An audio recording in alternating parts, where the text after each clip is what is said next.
Bapak Ibu, saya perlu ingatkan kembali bahwa sholat Idul Adha begitu juga dengan sholat Idul Fitri sama, tidak ada bedanya dengan sholat-sholat sunnah yang lain 2 rakaat, hanya takbirnya saja. Takbir pertama 7 rakaat, tidak terhitung 7 kali, tidak terhitung takbiratul ihram, dan juga takbir kedua itu 5 kali selain takbir intiqal. Jadi nanti total rakaat pertama ada 8 takbir dan rakaat kedua ada 5 takbir. Demikian Bapak Ibu.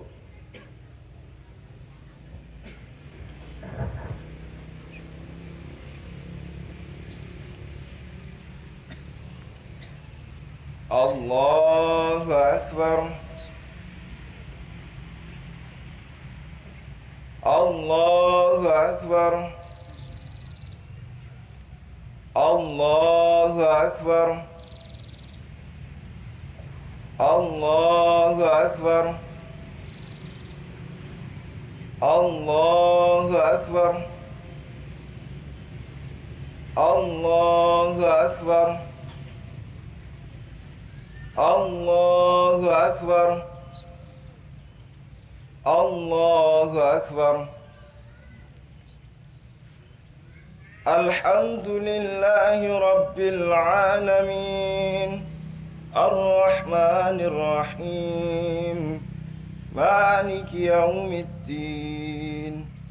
Iyyaka na'budu wa iyyaka nasta'in. Ihdinas siratal mustaqim, siratal ladzina an'amta 'alaihim ghairil maghdubi 'alaihim waladdallin. Amin.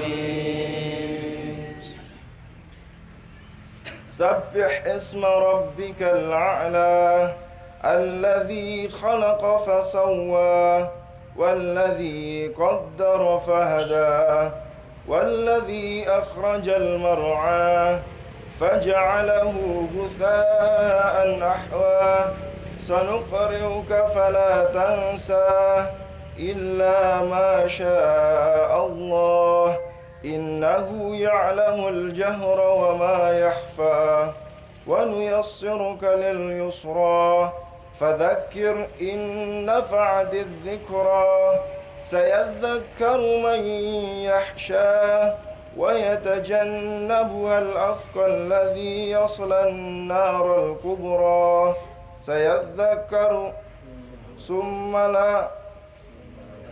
ثم لا يموت فيها ولا يحيا قد أفلح من تزكى وذكر اسم ربه فصلى بل تؤثرون الحياة الدنيا والآخرة خير وأبقى إن هذا لفي الصحف الأولى صحف إبراهيم وموسى.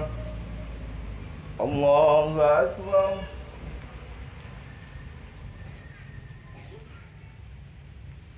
سمع الله لمن حمده. الله أكبر.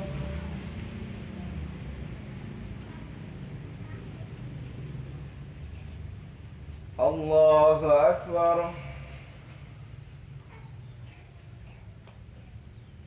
الله أكبر.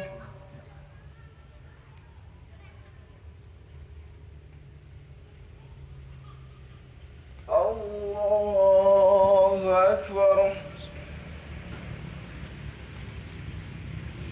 الله أكبر. الله أكبر. الله أكبر. الله أكبر. الله أكبر. الحمد لله رب العالمين الرحمن الرحيم مالك يوم الدين إياك نعبد وإياك نستعين اهدنا الصراط المستقيم صراط الذين أنعمت عليهم غير المغضوب عليهم ولا الضالين آمين.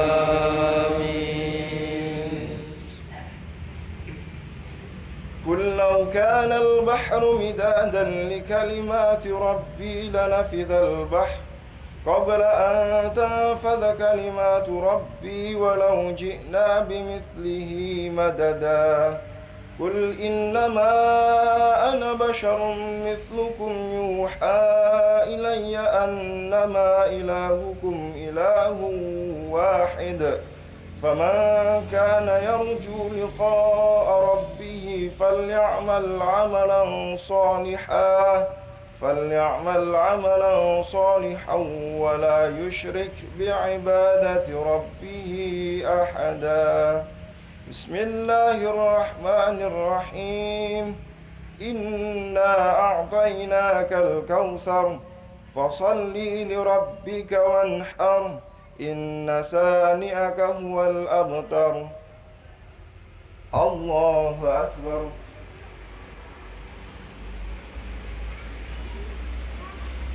سمع الله لمن حمده. الله أكبر.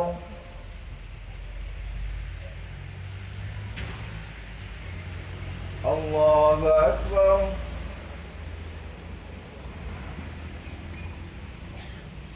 الله أكبر.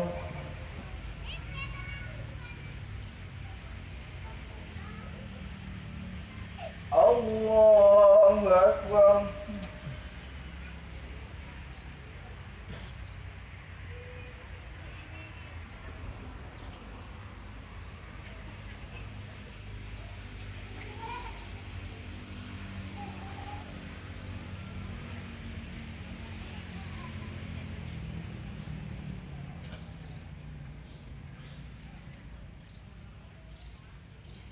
Assalamualaikum warahmatullahi wabarakatuh. Assalamualaikum warahmatullahi wabarakatuh.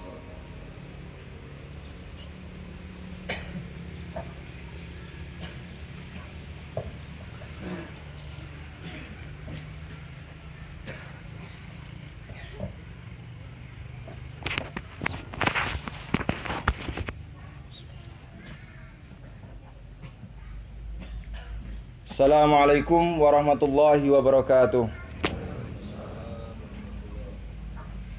Innal hamdalillah nahmaduhu wa nasta'inuhu wa nastaghfiruh wa na'udzu billahi min shururi anfusina wa sayyiati a'malina may yahdihillahu fala mudilla lahu wa may yudlil fala hadiya lahu. Asyhadu an la ilaha illallah wahdahu la syarika lah wa asyhadu anna Muhammadan abduhu wa rasuluh la nabiyya wa la rasula ba'dah. Amma ba'd. Fa ya ibadallah usikum wa iyaya bitaqwallahi faqad fazal muttaqun. Kama qala Allah ta'ala fi kitabihil karim. A'udzu billahi minasy syaithanir rajim. Ya ayyuhalladzina amanu taqullaha haqqa tuqatih wa la tamutunna illa wa antum muslimun. Wa qala aidan ya ayyuhalladzina amanu taqullaha wa qulu qawlan sadida yuslih lakum a'malakum wa yaghfir lakum dhunubakum wa may yuti'illaha wa rasulahu faqad faza fawzan 'azima. Thumma qala inna a'tainakal kautsar fasalli li rabbika wanhar inna saniyaka huwal abtar. Allahu akbar. Allahu akbar. Allahu akbar walillahil hamd. Jamaah kaum muslimin yang dirahmati oleh Allah, Islam adalah agama yang menjadi rahmatan lil alamin. Islam jugalah yang nantinya akan dijaga oleh Allah Subhanahu wa taala, yang akan dipastikan kemenangannya oleh Allah Subhanahu wa taala. Kita mungkin masih teringat peristiwa di mana Ka'bah akan dihancurkan oleh pasukan bergajah, ya. Kemudian apa yang dilakukan oleh Allah? Allah menurunkan pasukan Toiron ababil, yang bukan termasuk dari pasukan umat manusia, pasukan yang biasa, bukan. Ketika itu Raja Abraha yang berasal dari Yaman dengan kekuatan gajahnya datang ke kota Mekah, kemudian merampas beberapa hewan ternak milik paman dan juga kakek Nabi SAW, Abdul Muthalib dan Abu Thalib. Kemudian Abu Thalib mendatangi Raja Abraha. Wahai Raja Abraha, kembalikan apa yang telah kau ambil dariku. Kemudian seketika Raja Abraha justru tertawa, keheran-heran, karena bukan justru umat Mekah ingin mempertahankan Ka'bahnya, tetapi mereka hanya peduli terhadap hewan ternaknya yang diambil oleh Abraha. Kemudian ditanyalah si Abu Thalib oleh Abraha, wahai Abu Thalib, kenapa kamu tidak memperdulikan Ka'bah? Oh, itu bukan punya saya. Yang saya punya adalah kambing dan juga unta saya yang kamu ambil. Sedangkan itu adalah milik Allah. Kemudian dengan congkaknya Abraha mengambil dan juga mau menghancurkan Ka'bah itu. Kemudian apa yang dilakukan oleh Allah? Itulah Toiron ababil yang diturunkan membawa batu yang berasal dari neraka, yang diabadikan dalam surat Al-Fil yang sekarang kita ketahui. Oleh karena itu jemaah sekalian, bukan tugas kita untuk memenangkan agama ini. Manusia hanya perantara saja. Kita hanya membantu dan juga memperlancar jalan itu. Oleh karena itu jemaah sekalian, perlu kita ketahui bahwa Islam, khususnya di Indonesia ini, kebangkitan Islam akan bangkit dari Indonesia. Oleh karena itu, musuh-musuh Islam sama sekali tidak rela Islam ini kemudian maju dan berkembang. Apa yang mereka lakukan? Ya, dari golongan-golongan musuh Islam, diantaranya kaum kafir, musyrik, kemudian munafik. Ini yang mereka lakukan adalah memecah belah umat Islam. Mereka tidak menjadikan diri mereka sebagai musuh frontal agama Islam, karena mereka tahu Islam ini kuat, tidak bisa dilawan dengan peperangan. Oleh karena itu jemaah sekalian, mereka menjadikan diri mereka orang-orang yang munafik, yang kemudian masuk memecah belah umat Islam dari dalam. Nah, inilah saya sampaikan bahwa kabar gembira, Islam saat ini adalah agama kuat dan Indonesia adalah mayoritas umat Islam. Oleh karena itu, yang dilakukan oleh musuh-musuh Islam adalah memecah belah umat Islam, masuk dari dalam, kemudian menjadikan orang-orang munafik menjadi pemimpin-pemimpin kita. Bukan orang-orang yang beriman kepada Allah, bukan orang-orang yang memang ahli di dalamnya, tetapi orang-orang yang direkayasa oleh orang-orang munafik dan musuh-musuh Islam ini untuk kemudian memecah belah umat Islam. Jadi jangan heran jemaah sekalian, jangan sampai kebencian kita terhadap sesama muslim ini lebih besar daripada kebencian kita terhadap musuh-musuh Islam yang lebih jelas. Orang kafir, orang musyrik, orang fasik, dan orang munafik. Ini perlu saya sampaikan. Di antara cara mereka untuk memecah belah umat Islam adalah membuat kita merasa benar antara satu golongan dengan golongan yang lain. Ya, yang perlu diutamakan, ingat kata-kata saya, ukhuwah berada di atas harokah. Ukhuwah lebih tinggi daripada gerakan. Islam itu lebih penting daripada gerakan-gerakan Islam. Oleh karena itu jemaah sekalian, yang mereka lakukan adalah membuat kita seolah-olah berbeda dengan jamaah yang lain, berbeda dengan golongan yang lain. Contohnya apa? Kita takbir aja 2 kali, Allahu Akbar, Allahu Akbar. Yang lainnya 3 kali dalam Idul Adha atau Idul Fitri. Ini perlu kita pahami bahwa memang hadisnya yang lebih kuat adalah yang 2 kali, yang sanadnya lewat Umar bin Khattab juga gitu loh. Yang 3 kali bukan berarti salah, tidak. Gitu. Ada sama-sama dasarnya, tapi yang lebih kuat 2 kali. Oleh karena itu Muhammadiyah 2 kali. Begitu juga dengan penentuan awal bulan Qamariyah, terutama dalam hal ini perselisihan di antara bulan Ramadan dan juga bulan Zulhijjah ini. Ya, kita harus pahami kalau memang kita ragu, berarti kita harus banyak belajar lagi, harus banyak membaca lagi. Apa iya benar kita ini benar? dan lain sebagainya. Oleh karena itu jamaah sekalian, tidak lepas umat Muhammadiyah atau gerakan Muhammadiyah, umat Islam yang gerakannya Muhammadiyah itu untuk terus belajar gitu loh. Kita berbeda ini kenapa gitu loh. Ya, perlu diketahui bahwa dulu Muhammadiyah juga ru'yat, ibu-ibu, bapak-bapak sekalian. Muhammadiyah juga melaksanakan ru'yat. Artinya melihat langsung gitu loh. Bulan ini apakah ada di sana atau tidak. Tapi kemudian karena melihat banyaknya kekurangan yang ditemui ketika harus melaksanakan ru'yat, oleh karena itu Muhammadiyah berpatokan kepada wujudul hilal hakiki, ya. Metode hisab hakiki wujudul hilal. Oleh karena itu jemaah sekalian, ini penting untuk kita ketahui bahwa musuh kita banyak. Dan itu termasuk bagian dari bagaimana kita bertauhid kepada Allah. Sama-sama kita menghormati, ya. Nggak usah kemudian menjelek-jelekkan, merasa diri kita paling baik juga tidak boleh. Artinya kita tidak perlu disibukkan untuk menjelek-jelekkan golongan lain dan lain sebagainya. Yang perlu kita harus utamakan adalah hal-hal yang wajib. Kalau perbedaan-perbedaan yang sifatnya fikih atau khilafiyah, seperti misalnya penentuan awal bulan tadi, ya itu biasa gitu loh. Tapi yang perlu diutamakan adalah hal-hal yang wajib. Ya ini apa misalnya? Puasa sebelum hari Idul Adha itu, puasa Arafah, kita melaksanakan atau tidak? Ya itu mungkin yang menjadi pertanyaan mungkin di antara kita semua. Oleh karena itu jemaah sekalian, perlu kita meningkatkan tauhid kita, ya, ketauhidan kita pada Allah Subhanahu wa taala. Allahu akbar walillahil hamd. Salah satu wujud dari ketauhidan manusia adalah cinta kepada Allah atau tauhid cinta.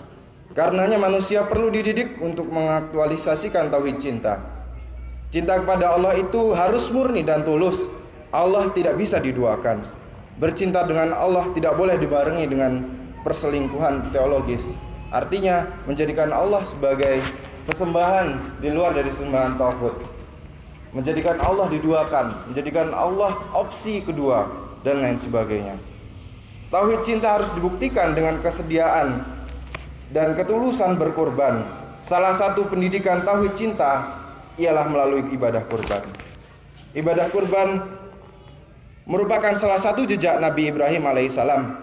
Nabi Ibrahim alaihissalam diperintahkan oleh Allah untuk menyembelih anaknya, anak kandungnya yang sangat dicintainya, yakni Nabi Ismail. Perlu kita ketahui jemaah sekalian, Nabi Ibrahim ini terlahir dan besar di daerah Irak, kemudian berhijrah ke Mesir untuk menyampaikan ajaran Allah. Istri pertamanya adalah Sarah, seorang wanita yang luar biasa cantik, yang bahkan Raja Fir'aun di masanya pun ingin memiliki si Sarah ini, karena memang wanita ini paling cantik di masanya, di zamannya. Tapi kemudian si Sarah ini tidak bisa melahirkan anak, ya, hingga usianya 99 tahun. Karena istri pertama ini tidak memiliki anak, maka si Sarah ini merasa kasihan. Ketika sudah tua, merasa kasihan kepada Nabi Ibrahim, tidak ada yang bisa meneruskan ajaran agamanya.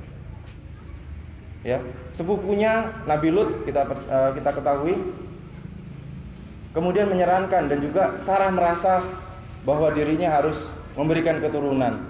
Kemudian yang dilakukan apa? Ketika dia memiliki seorang budak yang menjadi hadiah dari Raja Fir'aun, yakni Siti Hajar, yang waktu itu kita ketahui Siti Hajar luar biasa.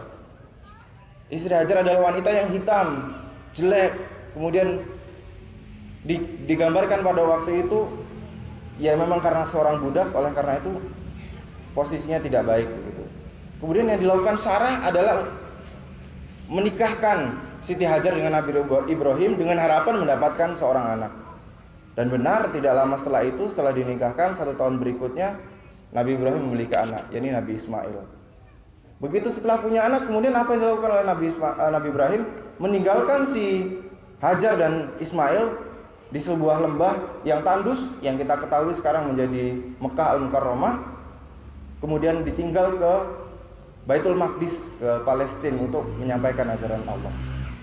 Setelah ditinggal, maka kita ketahui munculnya sumur Zam-Zam dan lain sebagainya. Nah ini kalau kita gambarkan di kondisi kita zaman sekarang, apa ada wanita semacam Sarah ini kemudian merelakan dia dimadu istilahnya. Nabi Ibrahim kemudian menikahi Siti Hajar untuk mendapatkan seorang anak. Tapi kecintaan si Sarah terhadap anaknya Siti Hajar tidak kurang-kurang. Justru kecintaannya terhadap Ismail sangatlah besar. Oleh karena itu, pengasuhan dan juga pendidikan yang dilakukan oleh Sarah juga dilakukan pada Ismail. Tidak peduli apakah ini anak orang ataukah ini anak istri kedua dan lain sebagainya. Kemudian barulah Sarah punya anak pada usia 99 tahun ketika hamil tua dan lain sebagainya. Nabi Ibrahim berumur 100 tahun.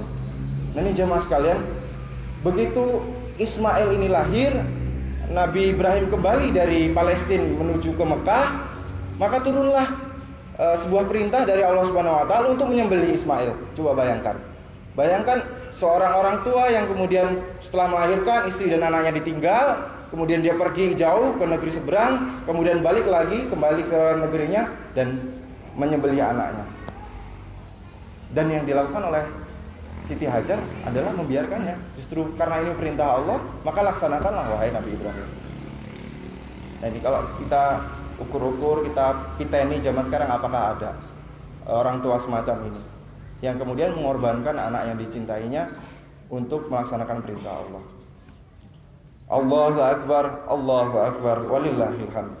Jamaah salat Idul Adha yang dirahmati oleh Allah, mengapa yang dikorbankan itu adalah yang dicintainya? Karena manusia seringkali terjebak pada cinta dunia, cinta harta, cinta anak, cinta wanita, dan cinta kekuasaan, sehingganya lupa adanya cinta abadi, yaitu cinta kepada Allah. Oleh karena itu Allah Subhanahu wa taala berfirman dalam surat Ali Imran ayat 14, A'udzubillahi minasyaitonirrajim, Zuyyina lin-nasi hubbus syahawati minan nisa wal banina wal qanatiril muqantarati minadh dhahabi wal fiddah. Dzalika mata'ul hayatid dunya. Wallahu 'indahu husnul ma'ab. Yang artinya dijadikan indah pada pandangan manusia kecintaan kepada apa-apa yang diingini, yaitu wanita-wanita, anak-anak, harta yang banyak dari jenis emas, perak, kuda pilihan, binatang-binatang ternak, sawah dan ladang. Itulah kesenangan hidup di dunia, dan di sisi Allah lah tempat kembali yang baik. Selain itu, kurban yang berarti pendekatan diri juga merupakan tolok ukur cinta seseorang hamba kepada Tuhannya. Jika panjang jarak, luas diukur dengan meter, kilometer atau mil, berat diukur dengan kilo, kuintal dan ton, kadar emas diukur dengan karat dan lain sebagainya, maka kadar cinta kepada Allah diukur dengan keikhlasan hamba dengan mengorbankan Ismail yang dimiliki dan sekaligus dicintainya. Bayangkan jemaah sekalian, Ismail ketika datang perintah itu untuk menyembelih anaknya, Nabi Ibrahim berkata kepada Ismail, "Wahai Ismail, saya diperintahkan oleh Allah melalui mimpi yang berkali-kali datang kepada saya untuk menyembelihmu, untuk menegakkan perintah kepada Allah, untuk membuktikan apakah cinta saya lebih besar daripada cinta saya kepadamu. Cinta saya terhadap Allah apakah lebih besar terhadap cinta saya kepadamu?" Singkatnya, jangan berharap meraih cinta sejati atau cinta ilahi jika tidak ada pengorbanan yang ikhlas penuh hati. Pengorbanan sangat perlu untuk membuktikan adanya cinta. Hal ini kemudian dijelaskan oleh Allah Subhanahu wa taala dalam surat Al-Baqarah ayat 214. A'udzubillahi minasyaitonirrajim. Am hasibtum an tadkhulul jannata walamma ya'tikum mathalul ladzina khalau min qablikum massathumul ba'sa wad-dharra'u wazulzilu hatta yaqula ar-rasulul wal ladzina amanu mata nasrullah ala inna nasrallahi qarib.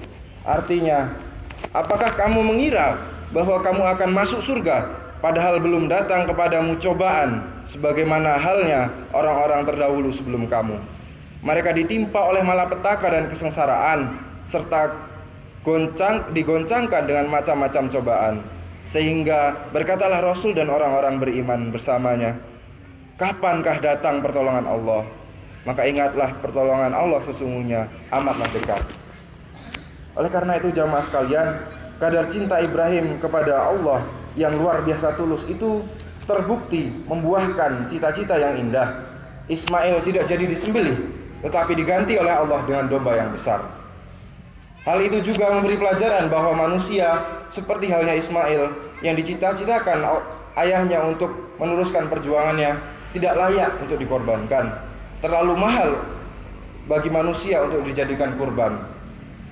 Biarlah hewan-hewan saja yang dikurbankan agar manusia tidak lagi berperilaku seperti layaknya hewan kurban. Allahu Akbar, Allahu Akbar, walillahil hamd. Jadi pengorbanan Ibrahim menunjukkan bahwa manusia harus dihormati, dihargai, dicerdaskan, diberdayakan dan dicerahkan masa depannya. Bukan disikapi dengan kekerasan, penindasan, pelecehan, apalagi dijadikan sebagai hewan kurban. Jadi kurban sejatinya adalah humanisasi, penyelamatan manusia agar tidak dikurbankan atas nama pembangunan, atas nama kepentingan ideologi tertentu dan sebagainya, termasuk atas nama kepentingan pribadi individu kita masing-masing. Demikian pula dalam ibadah haji, jamaah sekalian. Jamaah haji sekarang ini sudah belajar mengaktualisasikan tauhid cinta. Ini terlihat dalam episode Mina dalam menjalankan ibadah haji. Setelah jamaah haji itu meraih Arafah Insaniyah dan Arafah Ilahiyah, jamaah haji perlu dididik untuk mengaktualisasikan tauhid cinta. Yakni karena itu, demi tauhid cintanya itu jamaah haji harus siap berjuang dan berkurban di Mina. Mina berarti cinta dan cita-cita. Nabi Ibrahim alaihissalam diperintahkan oleh Allah menyembelih anak kandungnya yang sangat dicintainya, Ismail alaihissalam, sebagai mana diaktualisasikan dalam ibadah kurban. Allahu Akbar, Allahu Akbar, walillahil hamd. Karena itu hakikat Idul Adha dengan anjuran menyembelih hewan kurban bukan terletak pada darah yang dialirkan dan daging yang dibagikan dan dimakan, melainkan kepada ketulusan cinta dan takwa hamba kepada Allah. Allah sendiri berfirman, la yanalallahu luhumuha wala dima'uha walaki yanaluhu taqwa minkum. Surat Al-Hajj ayat 37. Daging-daging unta dan darahnya itu sekali-kali tidak dapat mencapai keridhaan Allah, tetapi takwa dari lubuk hatimulah yang dapat mencapainya. Artinya jemaah sekalian, perlu kita pahami bahwa daging yang kita bagikan tidak semata-mata untuk membantu atau juga memberikan kesempatan kepada saudara-saudara kita yang tidak mampu memakan daging untuk memakan daging. Tetapi ini adalah sejatinya aktualisasi cinta kita kepada Allah. Bagaimana kita menjadikan pengorbanan terhadap harta kita jadikan sebagai bekal kita untuk menuju ke hari akhirat kelak. Allahu Akbar, walillahil hamd. Dengan demikian, kurban sejatinya merupakan aktualisasi tauhid cinta. Ibadah kurban merupakan ujian kehidupan, sekaligus tolak ukur cinta hamba yang harus dimodali ketulusan hati, kesyukuran, dan kesabaran. Apakah harta kita lebih berarti dibanding pahala yang dijanjikan oleh Allah dari ibadah kurban? Apakah kita berani untuk kemudian berkurban, mengorbankan kerja keras kita selama mencari rupiah tersebut dan lain sebagainya? Dengan tauhid cinta ilahi sejati, kita diharuskan mampu untuk mengorbankan egoisitas, karena itu tidak mungkin mencintai Allah apabila lebih mencintai egoisitas dan individualitas, baik berupa cinta anak, cinta harta, cinta tahta, dan lain sebagainya. Hal ini dijelaskan oleh Allah Subhanahu wa taala dalam surat Al-Baqarah ayat 165. Di antaranya, wa minan nasi may yattakhidhu min dunillahi andadan yuhibbunahu ka hubbillah walladzina amanu ashaddu hubban lillah walau yaral ladzina dhalamu idh yarawna al-'adzab annal quwwata lillahi jami'a wa annallaha syadidul 'adzab. Artinya, di antara manusia ada orang-orang yang menyembah tandingan-tandingan selain Allah.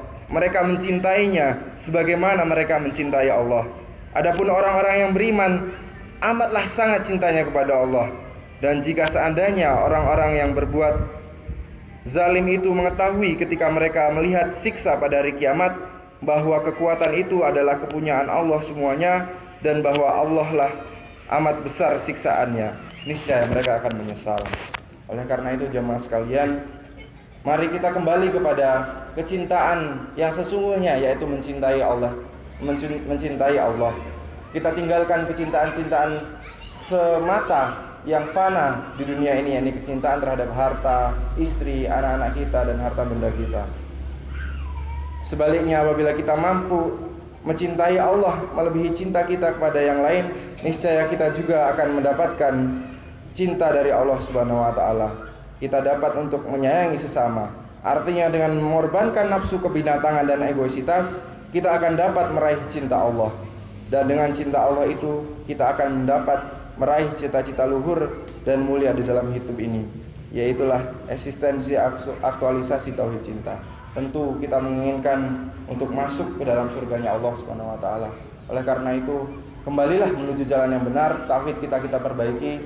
Dan dalam momen kurban ini, mari kita sama-sama merenungi bahwa poin utama kurban adalah kembali mencintai Allah sebagai cinta yang nomor satu, cinta yang paramount, yang summit, yang final, yang puncak. Oleh karena itu jemaah sekalian, mari sama-sama kita berdoa kepada Allah Subhanahu wa taala. Nantinya kita akan dimasukkan oleh Allah Subhanahu wa taala ke dalam golongan yang mencintai Allah sebagaimana mestinya. Barakallahu li wa lakum fil Qur'anil Karim wa nafa'ani wa iyyakum bima fihi minal ayati wa dzikril hakim wa taqabbala minni wa minkum tilawatahu innahu huwal ghafurur rahim.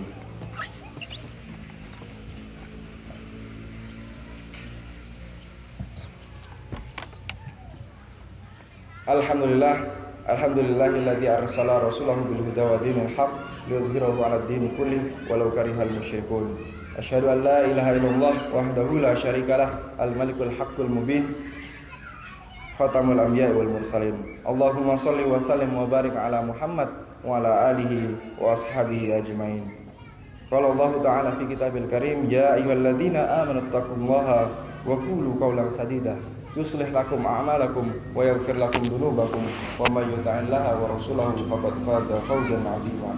Wa qala an-nabiy sallallahu alaihi wasallam, ittaqillaha haitsuma kunta wa'adbi sayyi'atal hasanata tamhuha wa khaliqin nas bi khuluqin hasanin. Mari jemaah sekalian, untuk menutup khutbah Idul Adha ini, mari kita berdoa kepada Allah Subhanahu wa taala agar kita selalu diberi kemudahan untuk menjalankan perintahnya dan sebaliknya diberikan kemudahan pula untuk menjauhi larangan-larangannya. Alhamdulillahi hamdan yu'afi ni'amahu wa yukafi mazidah. Ya Rabbana lakal hamdu kama yanbaghi li jalali wajhikal karimi wa 'azimi sultanih. Allahumma shalli ala Muhammad wa ala alihi wa ashabihi ajma'in warham bi rahmatika ya arhamar rahimin. Allahumma ighfir lil muslimina wal muslimat wal mu'minina wal mu'minat al ahya'i minhum wal amwat innaka sami'un qaribun mujibud da'wat. Rabbana afrigh 'alaina sabran wa thabbit aqdamana wansurna 'alal qaumil kafirin. Rabbana faghfir lana dhunubana wa kaffir 'anna sayyi'atina wa tawaffana ma'al abrar. Rabbana la tuzigh qulubana ba'da idh hadaitana wa hab lana min ladunka rahmah innaka antal wahhab. Rabbana la tu'akhidhna in nasina aw akhtana. Rabbana wa la tahmil 'alaina isran kama hamaltahu 'alal ladzina min qablina.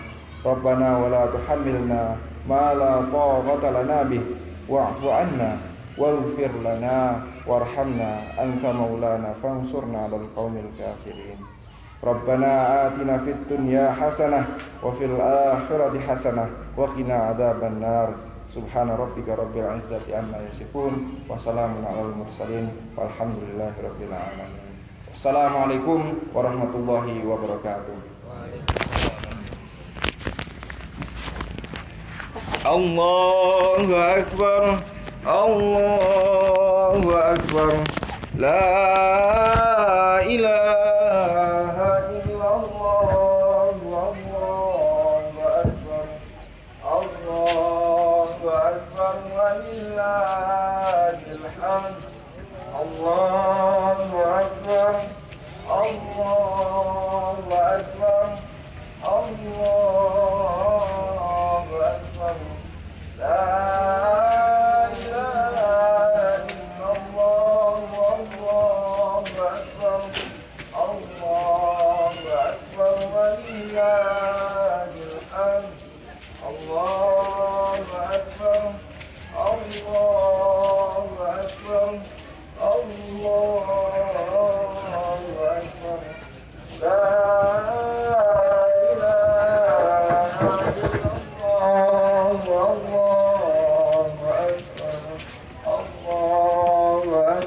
ولله الحمد الله أكبر الله أكبر الله أكبر لا إله إلا الله الله أكبر الله أكبر ولله الحمد الله أكبر الله أكبر الله أكبر لا إله إلا الله الله أكبر الله أكبر ولله الحمد الله أكبر الله أكبر الله أكبر لا